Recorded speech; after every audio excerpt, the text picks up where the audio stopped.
पिता चाय बेचते थे, बेटा घर में पढ़ाई करता था। सपने बड़े थे और साहस उससे कई ज्यादा। सामने था देश का सबसे कठिन इम्तिहान यूपीएससी।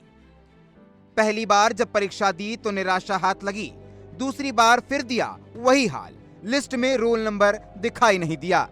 अब समय था तीसरे अटेम्प्ट का, लेकिन इस बार स्ट्रेटेजी इतनी खतरनाक बन गई कि बिना किसी सहारे और कोचिंग के वो कर दिखाया जिसकी किसी ने उम्मीद नहीं की थी। एक चाय वाले के बेटे ने बिना कोचिंग के यूपीएससी परीक्षा में 327वीं रैंक हासिल की और बन गया आईएएस।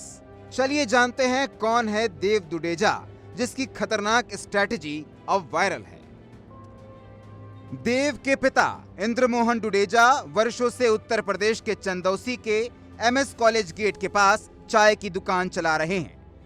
आर्थिक चुनौतियों के बावजूद उन्होंने अपने बेटे को पढ़ाई से दूर नहीं होने दिया। इसका ये सपना था यूपीएससी में मैं देश की सेवा करूं। हमने इसका उत्साहवर्धन करा। आज हमें बहुत अच्छा महसूस हुआ, बहुत गौरवान्वित महसूस कर रहे हैं हमारे बच्चे ने हमारा। देव ने स्थानीय आरके स्कूल से पढ़ाई की, फिर दिल्ली यूनिवर्सिटी से ग्रेजुएशन और पोस्ट ग्रेजुएशन की। वहीं रहते हुए उन्होंने ऑनलाइन कोचिंग से यूपीएससी की तैयारी शुरू कर दी। कठिन मेहनत, 2 बार की असफलता और सीमित संसाधनों के बावजूद देव ने हार नहीं मानी। तीसरी बार में उन्होंने जो करके दिखाया वो लाखों युवाओं के लिए मिसाल बन गया।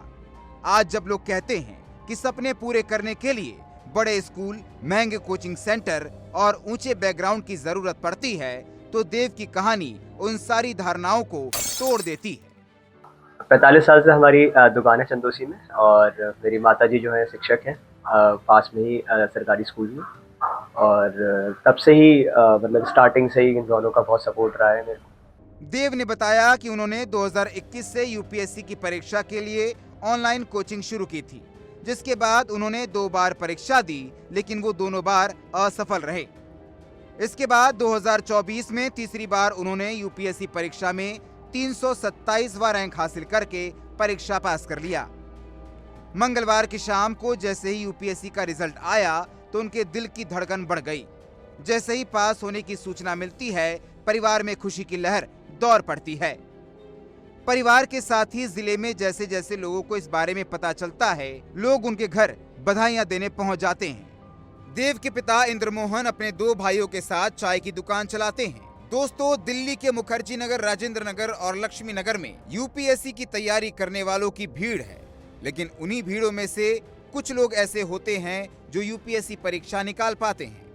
फर्क इतना होता है कि वो लोग मेहनत करते हैं, पेशेंस रखते हैं और पढ़ाई से ज्यादा तैयारी पर फोकस करते हैं। बहुत गौरवान्वित महसूस कर रहे हैं अपने आप को, और बेटे ने हमारे सपनों को साकार किया। आपका क्या लक्ष्य था जो आपने चाय की दुकान चलाते हुए अपने बच्चों को इतना ऊंचा शिखर पर पहुंचाया है? शुरू से क्या आपने सोचा था? इसका ये सपना था यूपीएससी में मैं देश की सेवा करूं। हमने इसका उत्साहवर्धन करा। कितने साल हो गए आपको दुकान चलाते हुए चाय की? 45 साल हो गए साहब। तो चाय की दुकान चलाने के बाद ही आपने बच्चों की सब सारी शिक्षा की है? जी। कहाँ शिक्षा ग्रहण की थी इन्होंने आरआरके से फर्स्ट से और 12th तक वहाँ किया। उसके बाद दिल्ली से ग्रेजुएशन किया। आज आपको कैसा महसूस हो रहा है? आज हमें बहुत अच्छा महसूस हुआ, बहुत गौरवान्वित महसूस कर रहे हैं हमारे बच्चे ने हमारा। क्या बेटा आईएएस की परीक्षा पास होने के बाद में उसके बाद क्या आप चाय की दुकान बंद करेंगे, चलाते रहेंगे हमेशा? नहीं, चाय तो चलाएंगे। हाँ, चाय का काम तो चलता रहेगा हमारा। वो है तो शुरू से ही। 4 साल हो गए मुझे प्रिपेयर करते हुए। मैंने अपने ग्रेजुएशन के बाद तैयारी स्टार्ट करी थी। मैंने वाजीराम से कोचिंग लेकर दिल्ली से ही मैं प्रिपेयर कर रहा था, और ये मेरा 3rd अटेम्प्ट है जिसमें मैंने 327 रैंक हासिल की। शुरू में आप कहाँ से हाई स्कूल इंटर की परीक्षा कहाँ से पास की थी? मैंने अपना हाई स्कूल और इंटर दोनों आरआरके स्कूल चंदौसी से किया है, अपने होम टाउन से। उसके बाद मैं दिल्ली विश्वविद्यालय से मैंने अपना ग्रेजुएशन और पोस्ट ग्रेजुएशन किया है। अपने घर की क्या स्थिति रही, कब से लेके आपके पापा चाय की दुकान चलाते हैं?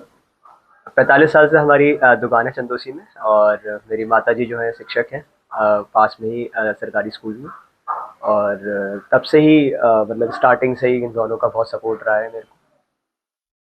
आईएएस अफसर देखना किसका लक्ष्य था, किसका सपना था ये जो आपने साकार किया है? दोनों माँ बाप दोनों ने ही स्टार्टिंग से ही मेरे को सपोर्ट किया है इसके लिए। एंड स्टार्टिंग से यही रहा है कि सिविल सर्विसेज में जाके अपनी सेवा करनी है देश की।